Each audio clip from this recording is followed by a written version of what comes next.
أعوذ بالله من الشيطان الرجيم بسم الله الرحمن الرحيم ولنبلونكم بشيء من الخوف والجوع ونقص من الأموال والأنفس والثمرات وبشر الصابرين। এরশাদ হচ্ছে, আমি অবশ্যই তোমাদেরকে ক্ষুধা, ভয় এবং মালের স্বল্পতার মাধ্যমে তোমাদেরকে পরীক্ষা করব এবং তারই প্রেক্ষিতে ধৈর্যশীলদের জন্য রয়েছে সুসংবাদ। সাদাকাল্লাহুল আজিম। সূরা বাকারার 155 নম্বর আয়াত আপনাদের সামনে তেলাওয়াত করলাম এবং এই আয়াতের মর্মার্থ আপনাদের সামনে উপস্থাপন করব ইনশাআল্লাহ। এখানে বলা হয়েছে যে মুমিনদেরকে নানা পরীক্ষার সম্মুখীন হতে হয়। কেন মুমিনরা এই পরীক্ষার সম্মুখীন হয় সে বিষয়টা আমি আপনাদের সামনে ক্লিয়ার করব।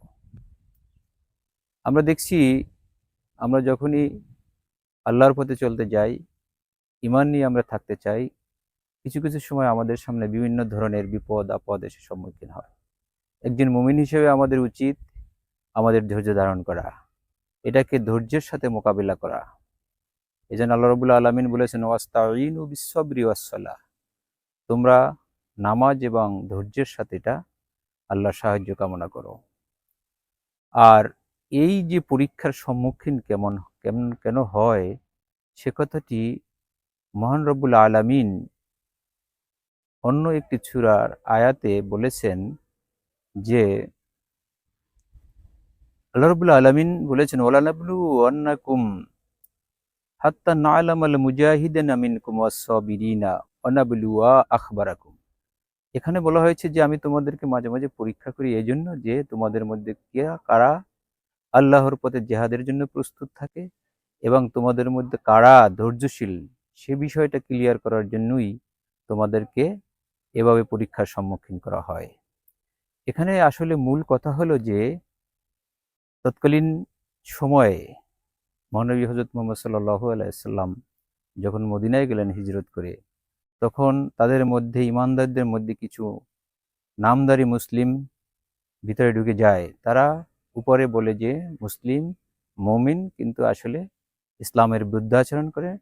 এজন্য বলছে যে আল্লাহ রাব্বুল আলামিন তোমাদেরকে এই সমস্ত কিছু পরীক্ষার সম্মুখীন করে বোঝানো হচ্ছে যে যারা এই সমস্ত বিষয়ে ধৈর্যের সাথে মোকাবিলা করবে তারাই প্রকৃত মুমিন। যারা এর থেকে দূরে সরে যাবে তাহলে তোমাদের মুনাফিকদের আচরণ তোমাদের কাছে স্পষ্ট হয়ে যাবে।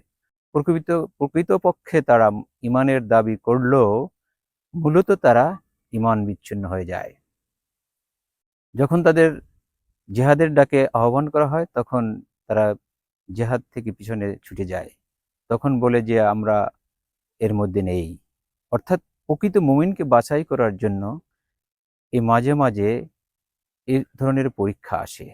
আবার এই পরীক্ষার ধরনগুলো হচ্ছে, কখনো তোমাকে খাদ্য স্বল্পতা দিবে, কখনো তোমার প্রিয় প্রিয় সন্তানকে নিয়ে যাবে। অনাকসিম মিনাল আমওয়াল ওয়াল আনফুসি, এখানে সম্পদের কথা যেমনি বলা হয়েছে, সাথে সাথে আত্মা, মানুষের আত্মার কথাও বলা হয়েছে। এই আনফুসুন দ্বারা তোমার নিকটাত্মীয় বলা হয়েছে। তোমার ছেলে সন্তান একজন খুব ভালো অবস্থায় চলে গেছে, দেখবা হঠাৎ করে সে আল্লাহর ডাকে সাড়া দিয়ে চলে গেছেন, তখন তোমাদেরকে ধৈর্যের সাথে মোকাবেলা করবে।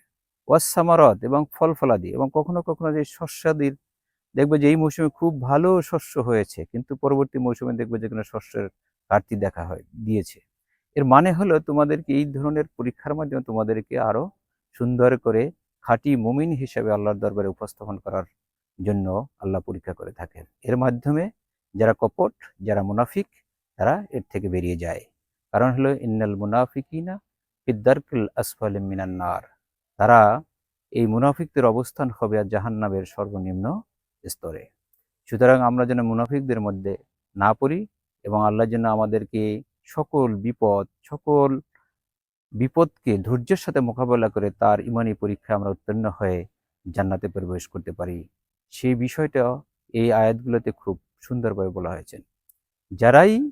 যখনই আমাদের কাছে বিপদ আসবে, ইজা আসাবাতুহুম মুসিবাতুন ক্বালু ইন্না লিল্লাহি ওয়া ইন্না ইলাইহি রাজিউন, একজন ইমানদারের উচিত আমরা যখনই কোনো মুসিবতে আক্রান্ত হব আমরা ভাববো যে আমরা আল্লাহর উপর আছি বা আল্লাহর দিকেই আমরা ফিরে যাব।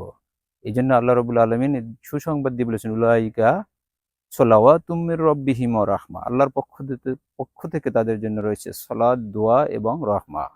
উলাইকা হুমুল মুহতাদুন, এবং তারাই হেদায়েত প্রাপ্ত। এই জন্য আল্লাহ রবুল আলমিন সূরা রাদের 112 নম্বর আয়াতে সূরা নাহলের 112 নম্বর আয়াতে বলেছেন যে আল্লাহ রবুল আলমিন এর মাধ্যমে তোমাদের এই ক্ষুধা এবং দরিদ্রের যে পরীক্ষার মাধ্যমে তোমাদেরকে কথা বোঝানো চাচ্ছে যে তোমরা যেন ধৈর্যশীলদের অন্তর্ভুক্ত হও।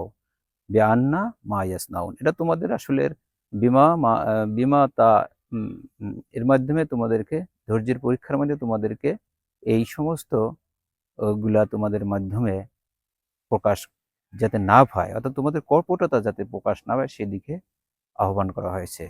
আমাদেরকে এই ধৈর্যের সম্মুখীন হয়ে এই সমস্ত বিপদ মোকাবেলা করার আল্লাহ তৌফিক দান করুন, সে আশাবাদ ব্যক্ত করে আমার আলোচনা এখানে শেষ করছি। আসসালামু আলাইকুম ওয়া রাহমাতুল্লাহি ওয়া বারাকাতুহু।